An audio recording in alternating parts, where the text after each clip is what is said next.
this conversation with this young, fine gentleman is something I've been looking forward to for quite some time. And before further ado, let's go straight into the only set piece question, which is, who are you?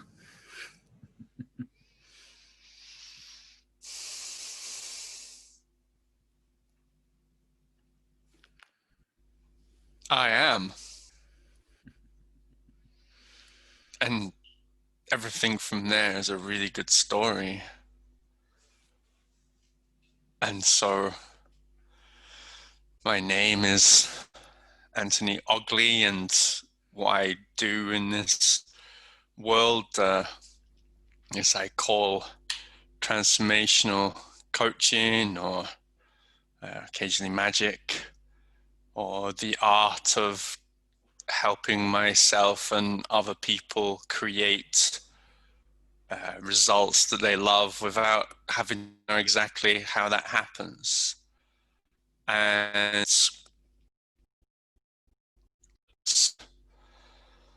20 years, that's through a series of initiations by life, and that has been geared more and more to the potential of creating civilization level change as we look at various you know modes of thinking and being, from the idea of the Kali Yuga to the movement at the moment from the American empire to something else. There's no doubt that these are very sort of interesting and times full of change and potential. And unless we can demonstrate that Lemuria or Atlantis was a fact, rather than, again, stories that have been handed down as possibilities, then we've never had the opportunity before to create such change at a collective scale. And particularly with the technology that we have, it's becoming clear, and the evidence or the material is out there that the technology is either going to rapidly transform our world from the better, or make a really big mess and we destroy the whole Earth experiment this time. And all of that in my mind comes down to that question that you asked, which is, who am I? Who are you? And our level of conscious awareness and our ability to practice that, how you put it into practical action, will determines what kind of reality and world we create as individuals and as a collective moving forward. Well, that's a perfect summary in terms of where we want to further explore this conversation. But one of the things that has really resonated with me, usually I don't really think ahead of what I would like to ask people that I'm talking to, but with you, I kind of made an exception. I didn't write anything down, but a couple of things still resonate in my mind. Knowing you to some extent, and realizing that in some way I can never even necessarily know myself, let alone you, capital Y. So having done some work with you and interacted with you in all sorts of different ways, I think what I would love to ask you as non-artificial intelligence, or let's say divine intelligence, is tell me the state of optimal world humanity in 30 years time from your perspective that you're visioneering right now.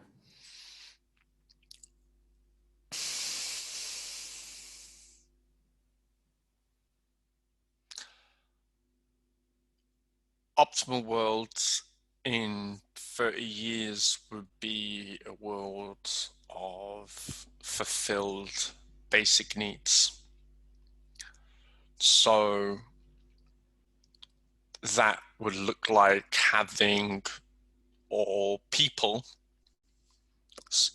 needs for survival met, having the internal needs for security and belonging met in all ways. So that's like physically, emotionally, psychologically, the ability to belong to, connect with, but be uh, individuated and therefore quote unquote separated from tribal consciousness. Because like ultimately, like right now, in order to get to this 30-year state, that's essentially what we're up against is our tribal consciousness, the tribal brain that is determined to survive at any costs, regardless of whether that's actually in the interests of our survival or not. And so in 30 years, we would see education, financial, ecological, and all other systems being designed for human flourishing and creativity. What that looks like exactly is a little hard to say, but the opportunity is for like foundation and strength from all four corners of the globe.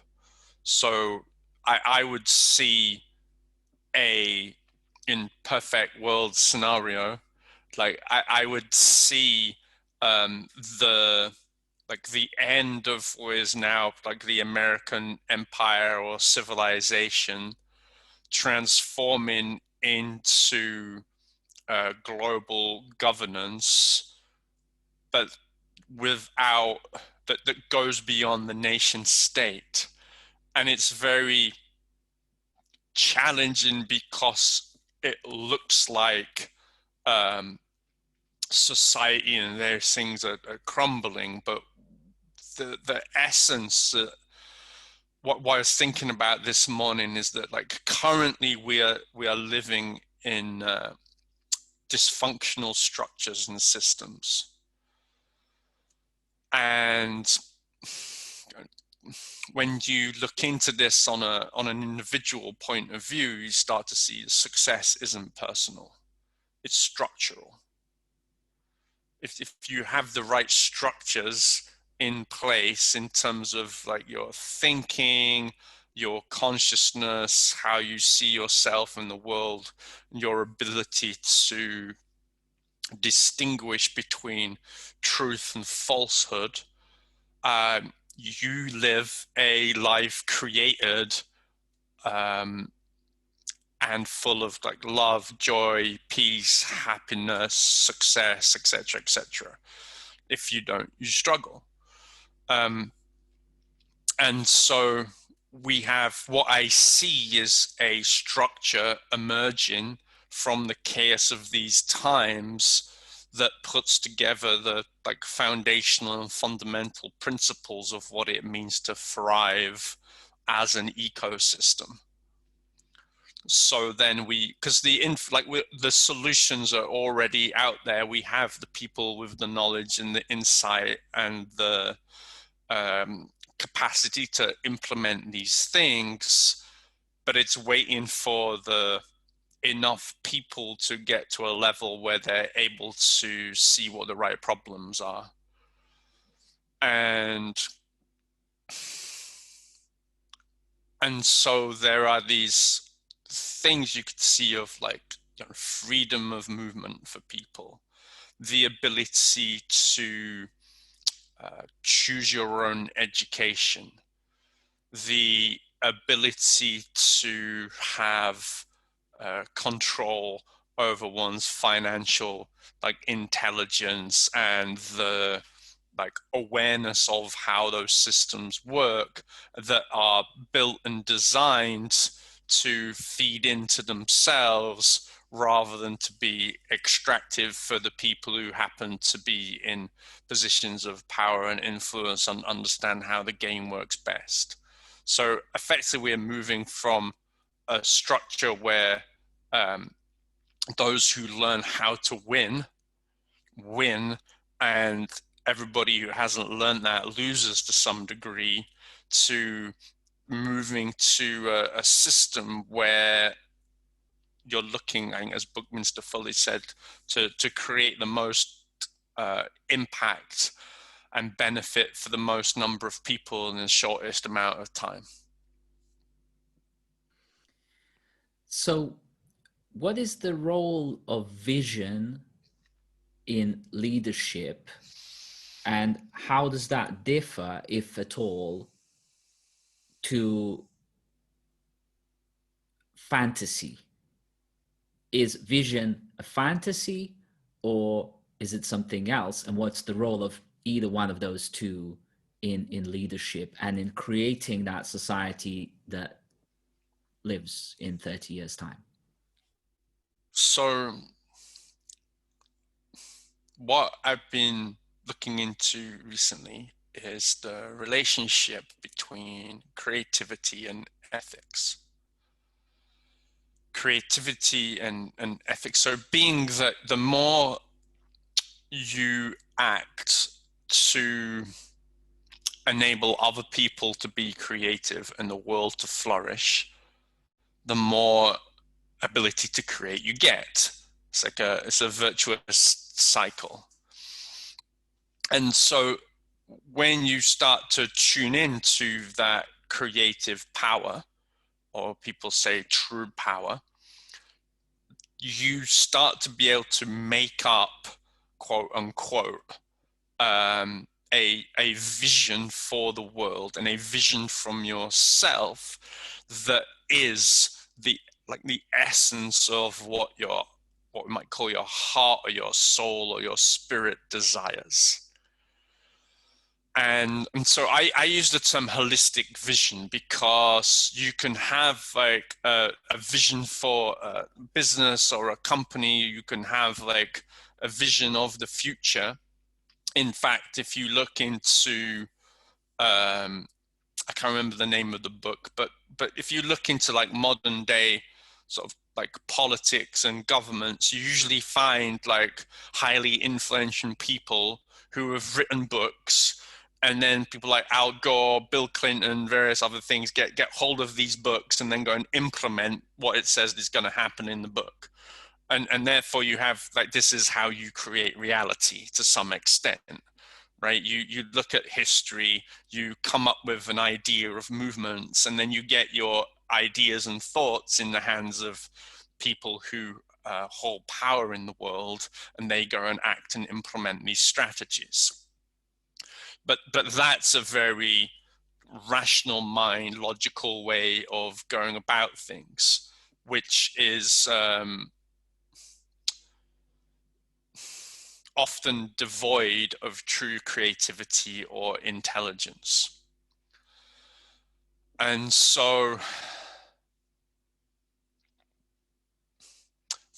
vision is really the ability to tune in to what you might call the field of consciousness, like an existing intelligence of life that has all information throughout all space of time available, and then effectively tune in and receive like the optimal option for you and for what you're here to do and create in the world, whatever that may be. And then on the way there, one gets insights, realizations, senses, feelings, quote unquote, intuition, which is what comes in before the rational mind. Before thinking happens, you get insights. And so for me, the leaders of the future or the conscious billionaires who are currently emerging have visions where they're tuned into their to creating what they truly love, not simply what they want. And they're also tuned in at a high level of conscious development, so they have developed and evolved beyond like the tribal self, beyond the national self, into the eco self and into the holistic planetary consciousness self. And so from there, these people have the ability to connect with like with vision and to lead themselves and other people in a much more creative, much less rigid, linear kind of way. Um, Almost it's coming from that place. So the best thing about vision for me is it's not a place to get to, it's a place to live from. So you're living as far as possible. You're reminding yourself constantly to live from these end results that you have formed from your consciousness of what you truly want to manifest in the world. And then living from that place then informs your action. It's like, you know, before going out into the world to create your empire, first create like inner peace, joy, love, harmony within yourself. And then the empire that you're going to create is going to be something that has these qualities within them. Yeah, we I just got off a call with Dr. Biljana Karamehmedovic, and both of us are from ex-Yugoslavia, and we touched on the fact that people who worked in companies and corporations during ex-Yugoslavia, which is a socialist regime, were always just looking to do as little as possible, knowing that their jobs were guaranteed and that that it was sort of given from the state. Okay, and then I said to her, but it's fascinating how, and that's what everyone tended to want to do, which is do as little as possible. And the book that I'm writing about, Designed Company, the essence of it is to do as little as possible and make as much impact through that. And so if we put that, and it's a very much capitalist book. So in the capitalist world, the super rich are doing nothing. If they're doing it well, they're doing nothing. So how do you explain and reconcile this tendency of seeming tendency of humans to want to do nothing, but then not necessarily be able to settle with that? Uh, what is one supposed to do when they no longer have to do anything? That's a question. Wow. So you have all the resources, shelter, everything, and it's all coming in seamlessly. Your manifestation engine is running absolutely perfectly. What are you then supposed to do? There's nothing that you're supposed to do. I think isn't that the whole point, that most of conditioned society up to this point is all based on things that you are supposed to do. You are supposed to, or you have to go to work in order to pay the bills and survive. If you're an entrepreneur, you're supposed to model yourself after like Bill Gates or Steve Jobs or Elon, and you're supposed to go out and build like unicorn company, even though like when you really look at connect with the energy, most of these who have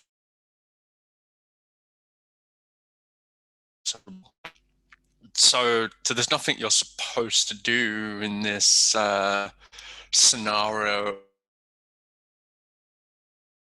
Um, the opportunity and the capacity to do what you love. and plenty of opportunity to tend gardens or grow fruit or explore the oceans or go into space or create art or music or poetry. A lot of the things that when you speak to people, often like successful people now, I remember a story from musician meeting a guy who's he had it all and private jet, and every time he was reminded of his lack of connection with his family, he went out and bought himself another Tesla, right? Um, and so we have this, what do we do? Well, we connect and we enjoy our relationships with other humans. We do what people do now, which is if you're really into tech and coding, you willingly spend like people willingly spend 12, 14 hours a day like coding the latest program that's going to be of benefit to society. You spend time walking in the woods as a musician until you hear the sound of the birds, and you translate that into the latest like bassline riffs. So what speaking to, if I grok this or intuit this correctly, you're speaking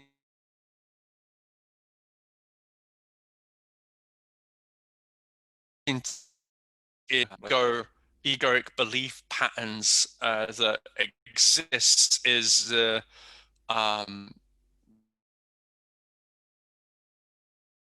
that you, and then B, that the ego has been trained to believe that thing that comes naturally, effortlessly, simply, easily, with grace is a scam. Like it's simply not possible for that to be true. And also, and then so that's one thing, and then also to our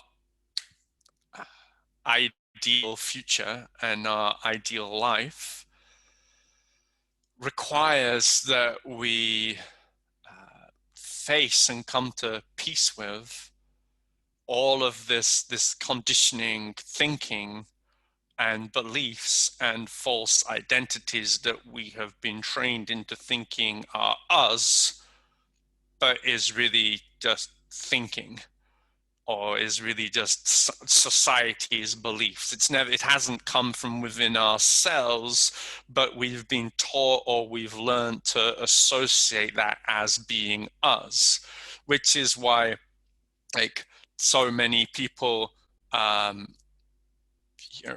just looking to rather than solve problems at the root, they're looking for sticky and pasta solutions. Oh, I got this thing and my anxiety's gone down because I do 20 minutes of meditation a day. You're like, great, but that issue over there, you still haven't dealt with it. So you could deal with it, and then you don't really have to meditate unless like you actually want to for other, non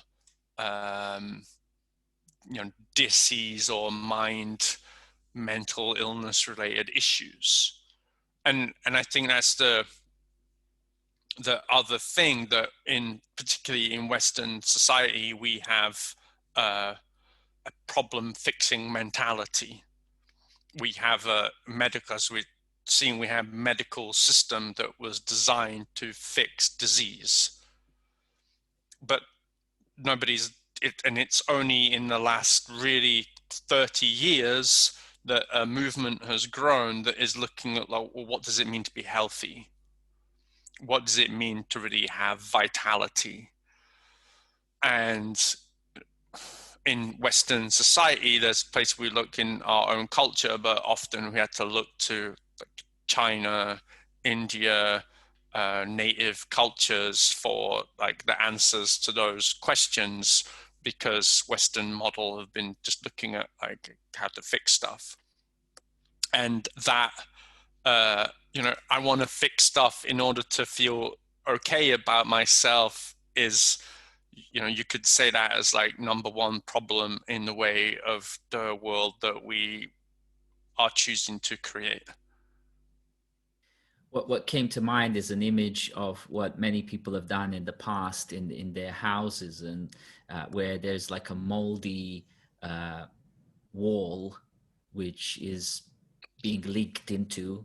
The water is leaking somewhere from the roof or whatever, and it creates a big moldy wall, and there's plaster beautiful wallpaper over it, which then after a while also the mold comes through that, so you have to take off the wallpaper and then wallpaper another time, and it's like you're spending loads of money on the wallpaper, but the mold issue is getting worse and worse, to the point where sometimes people develop respiratory problems which they don't know where they're coming from, and all this time they've been inhaling mold that's behind beautiful wallpaper which was caused by the leak in the roof. So but if you patched up the roof relatively simply, you would have resolved all the downstream issues quite literally, and you wouldn't have needed the spending on the wallpaper and all that kind of stuff. And you wouldn't have ever developed the respiratory problems caused by inhaling mold continuously. So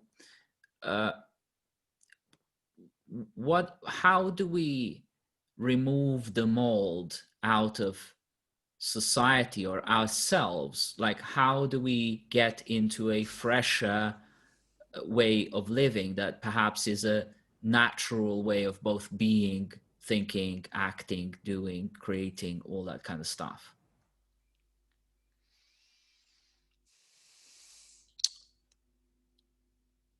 Well, first is being open to the truth that we don't really have to do anything to be able to connect with our natural way of being. I mean, it's called our natural way of being for a reason, because it's natural. So then, so given that premise, then the question becomes, what's in the way of expressing our natural talent, genius, our natural ability? What is it that stops us trusting in our natural ability? And that is a worldview problem, a belief system problem, what we call an ego problem, and it's also a courage and willingness and lack of empowerment problem. So part of that is, unless you have the desire and willingness and a big enough usually presenting problem or issue to sort that out, you're not going to look for the solution. You're going to look for the wallpaper,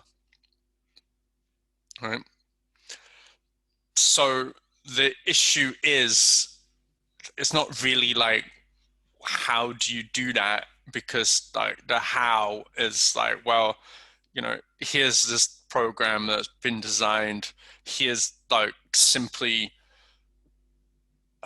without that, simply individuals. If you spend time in my energy, your life will transform, as long as you're willing to face your stuff and yourself. Like everything will improve dramatically simply through who I am and the energy that I transmit to people. And so the question is like, are you ready to deal with your own unhappiness? Or is your challenge in your wanting to take your business from like 1 million turnover to 100 million turnover is that a big enough desire to seek out the right support that can help you, not only help you get there, but can help you get there in the right way? If you have desire for legacy and impact, and you want to do that in a way that is feels enjoyable and natural and enables you to, like, actually, rather than be remembered for what you've done, to be alive to who you are and the level of aliveness and creativity and inner peace that's really possible for your existence right now, so you don't have to wait until you're dead for like all the great things that you did to be celebrated. You can live life as a constant celebration. So it strikes me that there are quite a lot of people in very that could be described as fortunate situations. I recently saw this documentary about Paris Hilton and basically how much abundance and wealth she lives in. But then when she sits in the room on her own, she can't sleep. She's not calm at all. She's always full of anxiety. She's afraid. She doesn't really feel like engaging with people on any sort of deeper level. And so, on one level, she's living a perfect life, and that's greatly documented in great amount of publicity. But as soon as the cameras are not on her, the truth of her own inner suffering takes over, like, absolutely. And but even though she knows the symptoms and she's experiencing the symptoms of her inner state, or the way her being is, she's not reaching out. In nowhere in the documentary does it show that she has reached out to somebody else to deal with her anxiety, her fear of other people, and all those things in a holistic way that you describe. Why does that happen?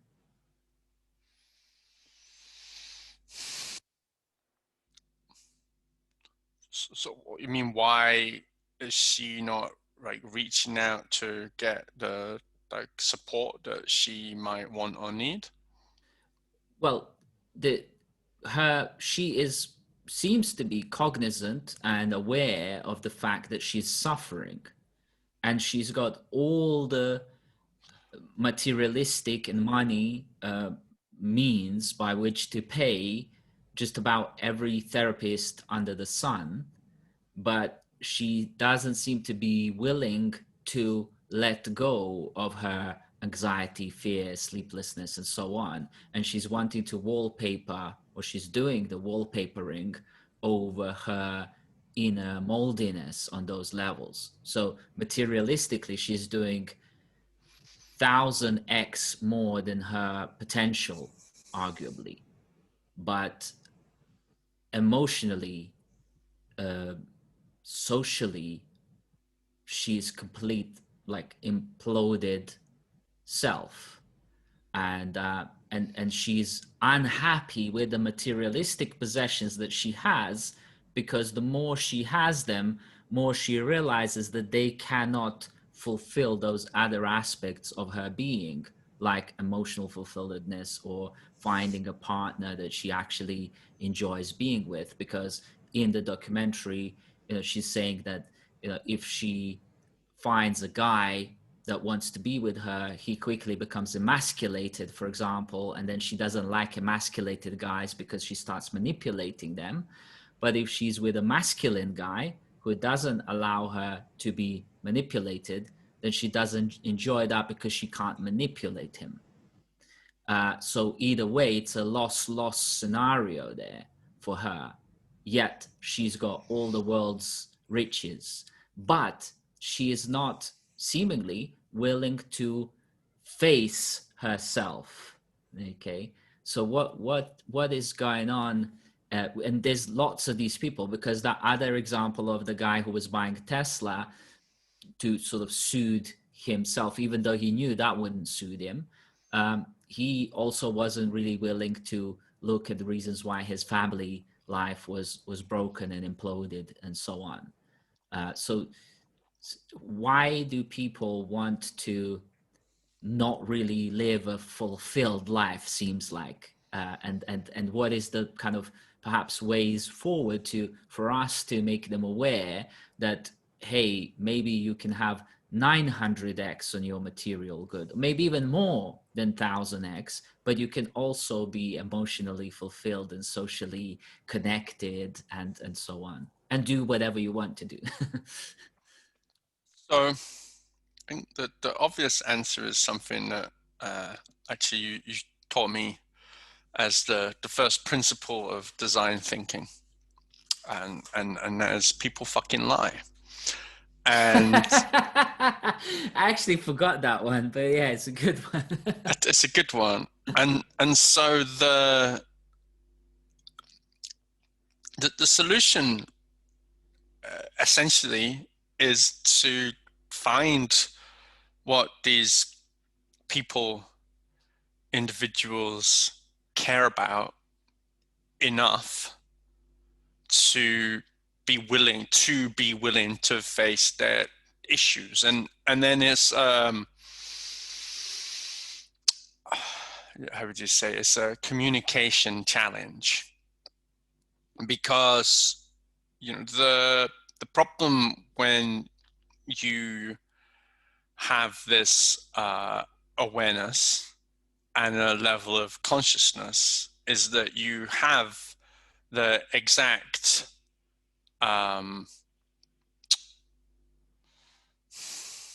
like solution that these people need, right? They need your transmission, they need your insights, they need your wisdom, they need your process, they need your your level of energy, they need all of this for themselves. But they're not thinking like, oh, I wish I had more like social connection, right? So it becomes a marketing and a messaging challenge to find the language that resonates with where these people are at right now and what really matters to them in terms of where they want to go to next. Because clearly, like, Elon is doing a great job of selling this guy more Teslas, right, under the premise that that will give him what he's looking for. And then right, so the marketing and the advertising is working, but it's not delivering, right?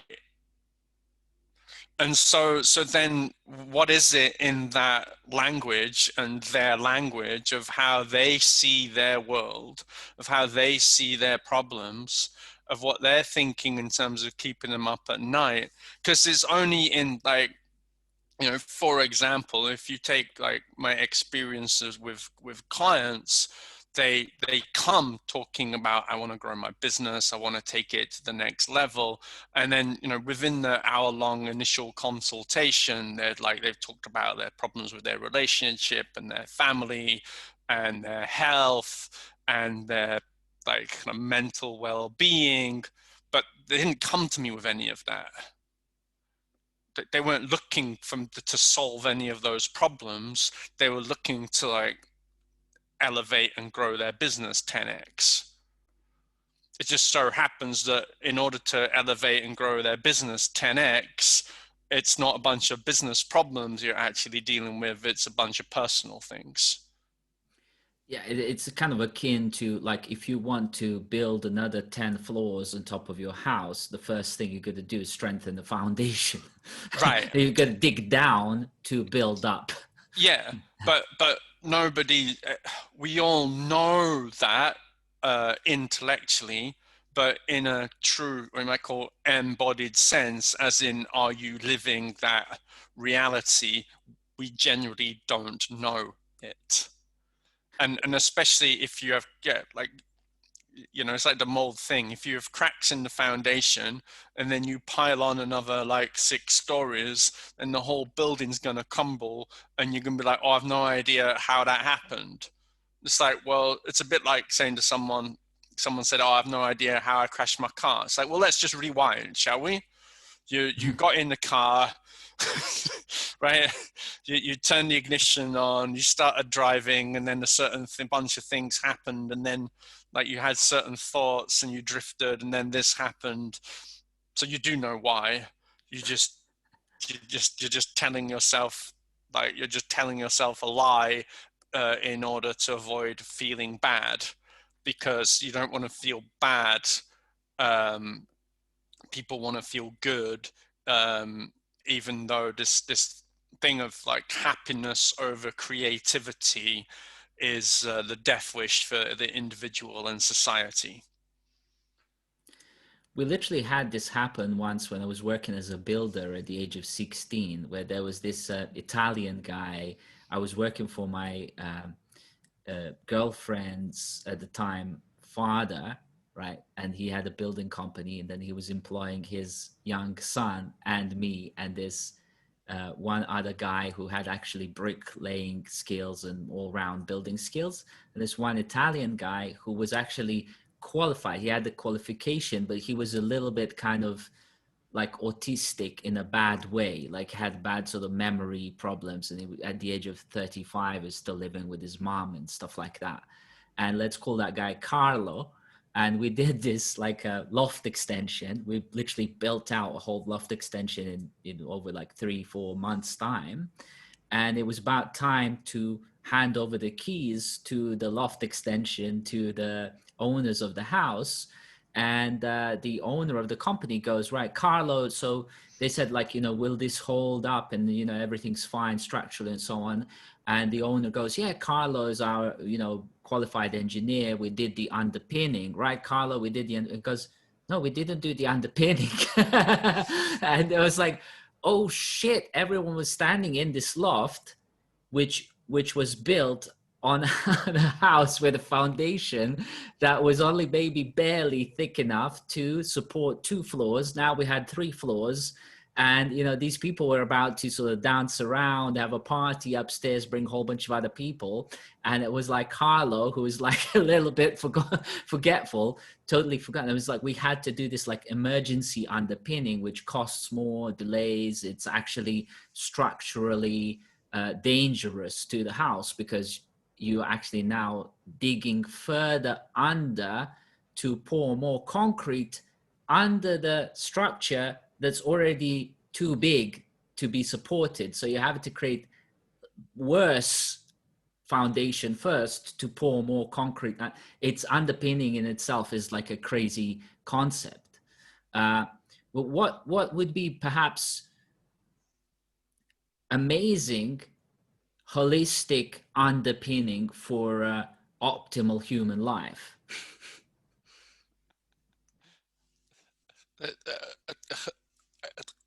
A holistic underpinning for optimal human life.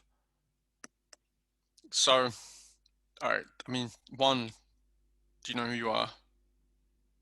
Like your quote unquote, you might call your true identity. So do you know what your values are? And do you know what you value?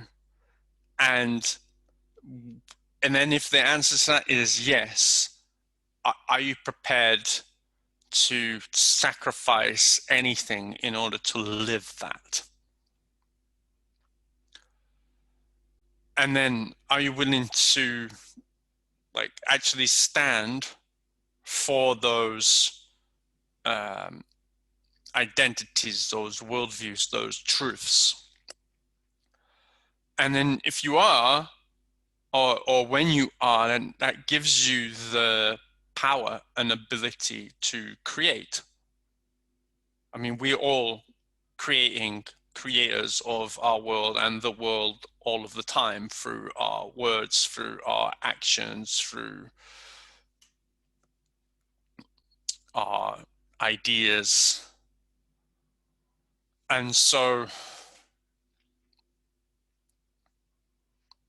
that's the basic, the fundamental is, if you don't know who you are and if you don't know what you love, then how are you going to go about and live that? And then there's, have you,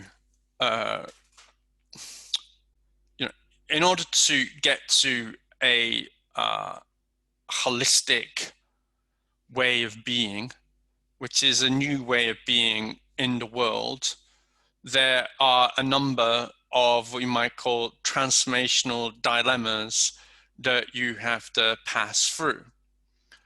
And so to pass through those dilemmas, the best way is to, as far as possible, seek to fill all of your cups. So seek to fill on every level, from your romantic life to your connection with nature, to your connection with spirit, to your development in the academic or intellectual realm. You take care of how those structures or codes of an operating system support your survival. And then you fill that cup, so you're like, survival's taken care of. When we're talking about, like, when you talk about Paris Hilton, she's living in a place where, as far as her brain is concerned, like, her survival is not taken care of, regardless of her material survival needs. Like, survival isn't taken care of at the emotional and romantic and all other levels that are needed for what you would call a truly successful life. And then you have to, like, fill your cup for having power and status, fill your cup for the roles and the rules that you personally want to operate under, fill your cup for as much material pleasure and sense of winning that you can find, fill your cup for like being sensitive and aware of other people, of the planet. Take all of these cups and fill them as far as you possibly can, and the outcome of all of that is an optimal, holistic life. So there's nothing wrong with taking, as long as it's in the direction and fulfilling the actual true self, as opposed to some false idol that you might have created for yourself, within yourself, outside, whatever, which inevitably becomes a false narrative and the false direction to follow. That's what I'm getting from that one. And Paris Hilton, to stick with this example, she actually talks about that, where she created this false persona, including a little voice which she speaks like a little baby and all that kind of stuff, and her actual voice is a bit deeper than mine. I was like, I'd really like to have that deep voice like that, but she's been speaking like this because it's more manipulatively impactful to the world and to become an influencer. And so she's trying now really hard to strip down that persona, but that persona has had so much energy from millions and billions of people worldwide who recognize her. In some sense, she's like a bit like Princess Diana was, on par in terms of visibility. That even some of the pictures of her, they're saying, sell for like $1 million. So the paparazzi industry built around her and so on. So all that stuff needs to somehow perhaps be discharged, and that's what you are perhaps mentioning, needing to let go and sacrifice in order to actually live directly with your true self as the real you and a real purposeful legacy builder. Because I don't see anybody in 20 years from now remembering Paris Hilton's lip balm or lip gloss that they were perhaps seeing in the shop somewhere. but I do see people continuously using electricity for quite some time that Tesla gave us from 110 years ago. uh, so how do you what is your personal journey right now in terms of how you are doing what we just spoke about in that direct, true sense of connectedness to self and building that legacy? So for me, I'm involved in a organization company that we are looking to uh, evolutionize television. So there's an old Jill Scott Heron song, very, very famous, called The Revolution Will Not Be Televised. And I'd chosen to come up with the premise that evolution will be televised, and that we can bring together legacy-driven impact entrepreneurs who are looking to evolve and grow themselves and connect with their true identity and live from that place as much as possible, while creating the greatest impact for the greatest number of people in the shortest amount of time.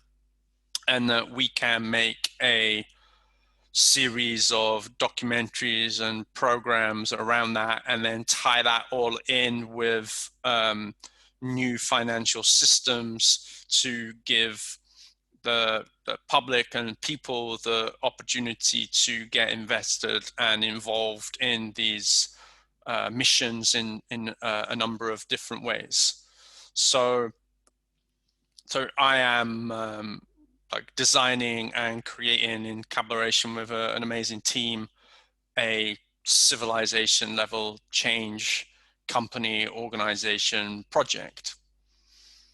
And then I also am fortunate or blessed to be working with a small number of visionary leaders, some of whom are working on projects around vitality and health as frequency. So I think it was, I don't know if it was, I think Einstein might have said that the medicine of the future is frequency. So this is here in technological and practical form right now. And we're going to see these companies on the leading edge of this growing exponentially over the next 20 to 30 years.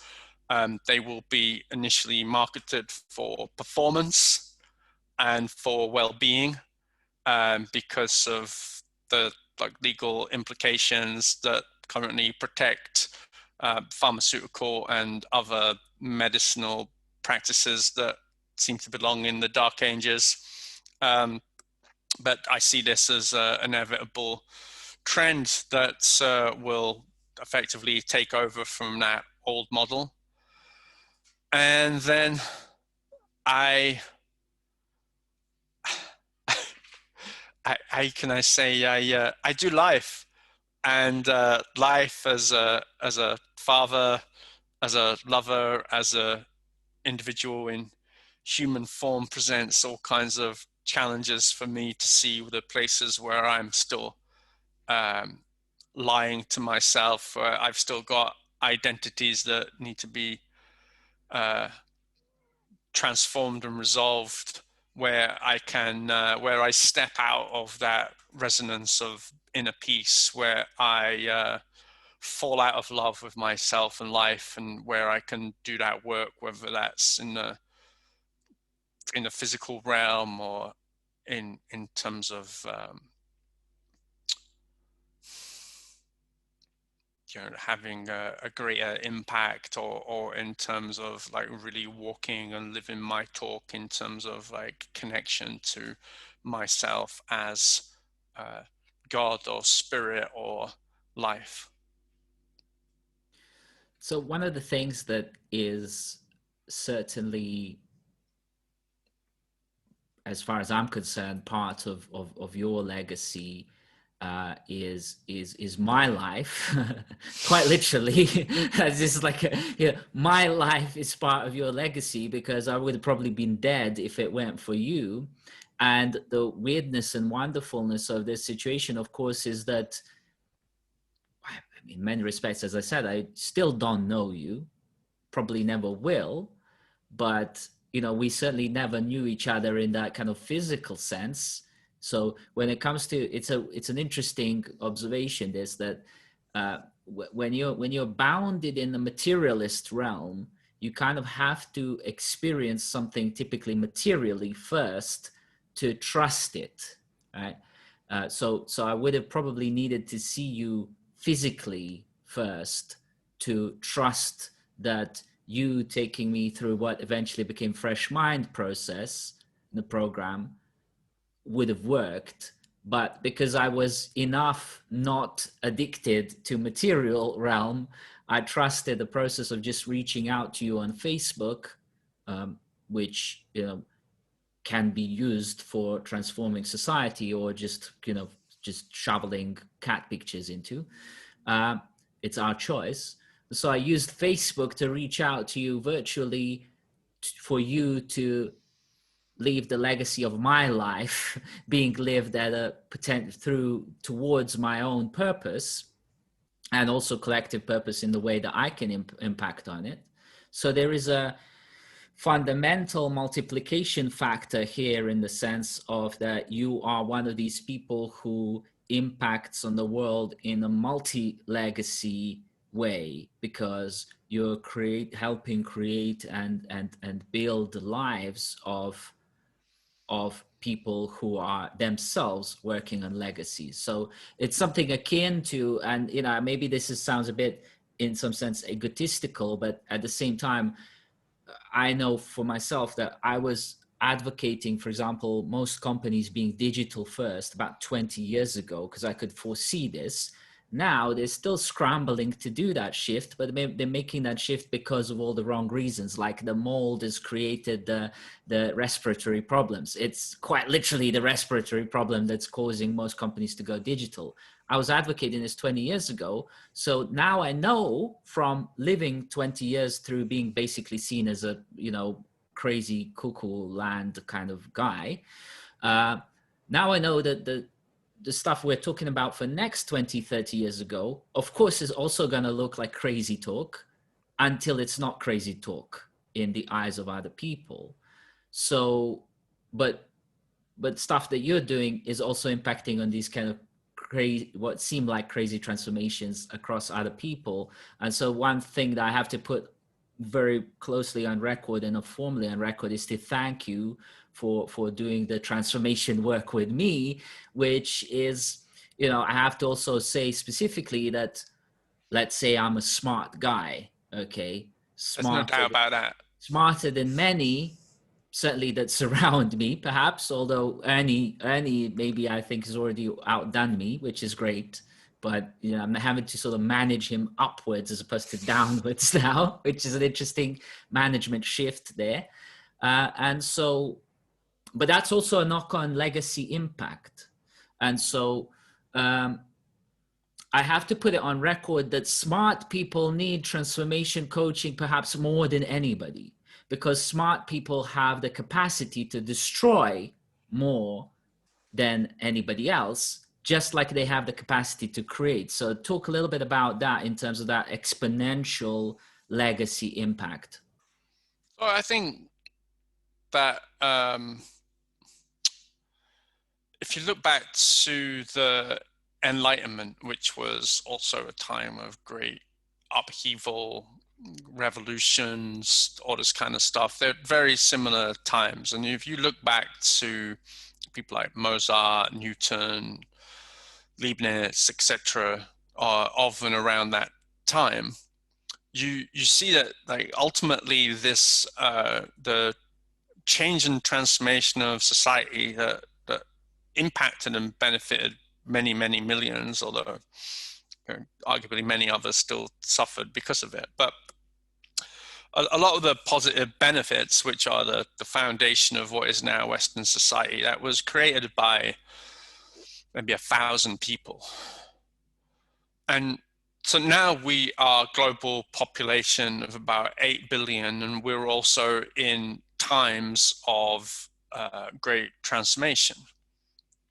And so, you know, most humans, if you ask them to create what they love, they're like, well, I'd like to have a nice house and a garden and live by the sea, right? And some people are like, oh, well, I want to be like a dancer or a musician and sing and do this kind of stuff. So there's very few individuals, I call them architects of legacy, who what they love and what they are here for is to create companies or projects that are really at this like global level. And when you have people with that amount of power and creativity and potential, when that potential isn't being fully utilized, it can become very destructive for both the individual and society. Also, when you like evolve up the levels of human consciousness, and you have how can I say, when you have activated an astonishing amount of personal power, then your misalignments, misunderstandings, misconceptions of the world, and your like mental traumas or outdated beliefs, they are like grains of sand in a highly calibrated Formula One car, like actually devastating to the performance and structural integrity of that car. Right? Yeah. It's the different, you know, it's the very common like personal development phrase or premise that's used to demonstrate like desire. But if the legacy architects, right, the architects of impact are like individuals who are doing the cable walk between two really tall buildings, well, like one mistake and it's game over for your life. And playing at this like super elite level, both in like terms of what you're creating materially in like companies or systems or structures, and then who you are personally in terms of your level of consciousness, that needs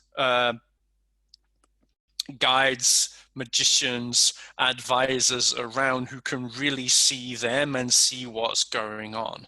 You know, the kings of the past had the druids or the yogis or the Taoists around to actually like give them the best possible advice in all areas of what it meant to be a king, whether that was your character development or like insights and intuition about when like the other kingdom was going to attack and how to best defend your own kingdom, right?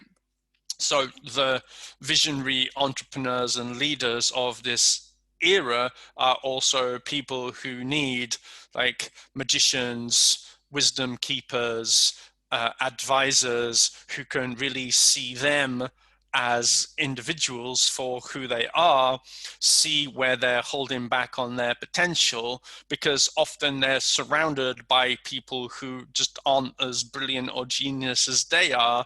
So it's like a struggle that you don't know that you have often, of having people around who really actually get you, that you can talk to about anything, because everybody else is like, well, what's the problem? And it's like, well, come and stand on Everest. Like, it's like, oh, and it's like anyone can get to base camp. Very few people can make it to summit of Everest. And when you make it to the summit of Everest, like it's like one step every 5 minutes if you're really amazing, right? Mm, mm. Um, so in that rarefied air and conditions, there just aren't many people who have that view or appreciation of what it's like being in that place. It's lonely up top, basically. Yeah, but I mean, leadership can be lonely and it doesn't have to be, but it's also, regardless of whether it's lonely or not, it's a very unique position and worldview to be in that very few people have the capacity to really truly understand without being there. But in the same way, like for like say Roger Federer or Novak Djokovic in tennis are like the best tennis players like ever. Um, they're also sometimes coached by people who haven't played at that level, but still know how to get inside their minds and help them perform and develop their character. Yeah, and that's also interesting thing to talk about the role of a coach or guide or person that is your mirror onto you, that they don't necessarily need to be performing at the level. In fact, usually I find that they're performing outstandingly well in a parallel line of intelligence that often the time the person being coached is completely blind to its relevance. So for example, in my case, when you were coaching me, whereas I was very heavily focused on financials and rational thinking and so on, like I'd almost completely neglected spirituality in a kind of very practical way, so that when I became a lot more tangibly and psychoactivatedly aware of that, I was like, oh shit, like this spiritual intelligence is playing a very, very important lateral role in impacting all the other ones. In fact, I wanted to mention, it came to my mind and then skipped and now it's come back. Wanted to mention that I've found a psychological term that describes what happens when we coach people through programs like Fresh Mind and others, which is that they lots of people have this what's called unthought knowns, and you said deep down you know, but you've never really thought about this. So when people actively think about it, they go, oh, I always knew it, but I never thought about the fact that I know it. And they have those aha moments. And in our cases, that happens 20 times per session, whereas some other coaches might kind of, if they have one of those in 20 sessions, it's like well, that's value. uh, but so that is the difference between being a sort of regular coach and an exponential coach. And that's why someone like, for example, still fascinating Mike Tyson, who is at the age of 55 performing as though he's 25. And it's also like a bit of a journey that I'm on. So my quest right now is to be like the sexiest aware 40-year-old male in the world. So I've got roughly about a year, and that's going to mean like less than 10% body fat and, real fitness, on top of all the spirituality and self-actualization that continues to be happening. And it's an ongoing legacy kind of impact, right? That's like a forever impact that once again I thank you for. And so the question is to wrap up the loop is, where are you going to be in 20 years time?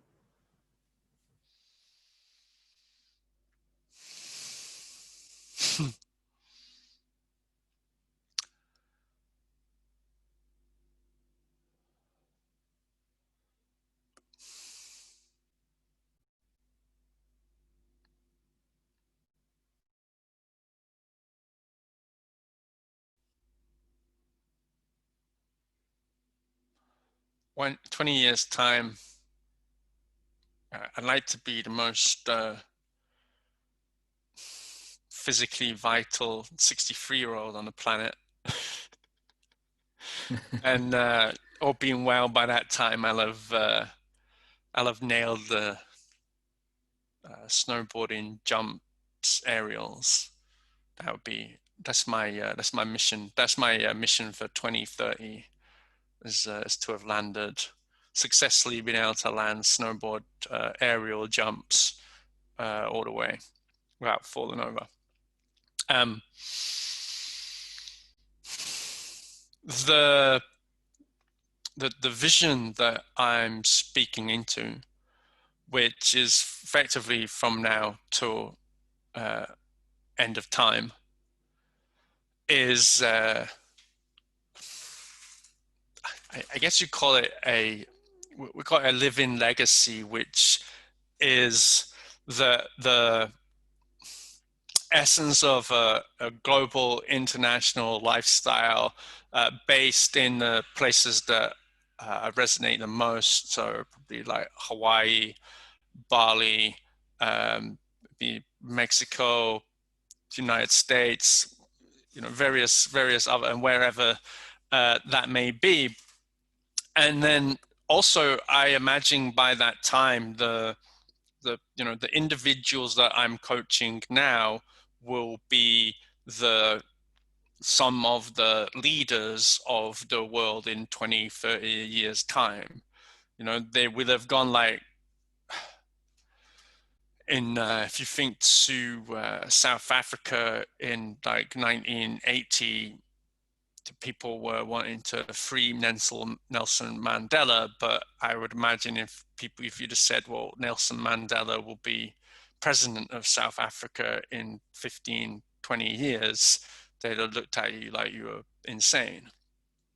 And so now, what I'm seeing and what's emerging is participating in this role of the civilization that I'm speaking into, and just seeing how much impact and change is really possible given the current consciousness of humanity and where that can go. So I imagine then I'll be it's an interesting question, because my answer is that I think I will be, quote unquote, coaching and guiding individuals in roles that haven't been created yet. As usually seems to be the case. It's all the interesting stuff is the stuff you don't yet know about. Yes. Right, my brother, what kind of people are you looking for, and where can those people find out more about your wonderful, miraculous services? So I'm looking for, I use this term, architects of impact. So I'm looking for someone who is successful, they've grown a company, have a company, or they've sold a company, but there's this nagging doubt that says what I've created just isn't enough compared to my potential. I've created all this stuff, but somehow I don't feel like happy or fulfilled. I've got this anxiety and I can't quite figure it out, but I know it's something, and I know that ultimately the problem is me. And I'm looking for someone who can really show me and help me figure out who I am, what I'm really here for. Because I could go out and build another, I can go and build another company and build that up and sell it for like 10 million, 20 million, whatever. But somehow doing all that and repeating that process just doesn't seem to have any life or energy in it. So I want to know what's like the mission and the impact that I'm here for, that is truly like my legacy and purpose on this planet. And I want to get out of the the frequency or the energy of conflict, right? I've got this idea. There's all this stuff pulling in the world. There's like the red corner versus the blue corner. There's all these things pulling on like my time, my attention, that wants to like drag me into disputes, whether that's like with my wife and family who I'd like to connect with more and have like juicier, more intimate sex life and relationship with. I'd like to really feel like I'm a role model for my children. Um, and so where is this like secret source that gets me the access of that? And how can I like go out and learn to like switch from this very like go out, get it done, very, very kind of driven kind of way of acting and being in the world, to this new way of being that is much more flow, it's much more ease, it's much more about um, standing in your vision and operating from that vision, and then almost like watching it come together in ways that you wouldn't be able to logically predict, but that are beyond anything you could have planned or made up of your own like uh, ideas. And where can people get some of this secret sauce?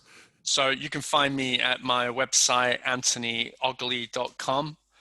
You can find me at reflectionsfromlove.com, and you can find me poking people on Facebook and on LinkedIn too. It's fantastic how that poke feature is still available today on Facebook. Is So that still a thing? Does anyone yes, use it's that? still, I get still poked by Jamie Cato occasionally.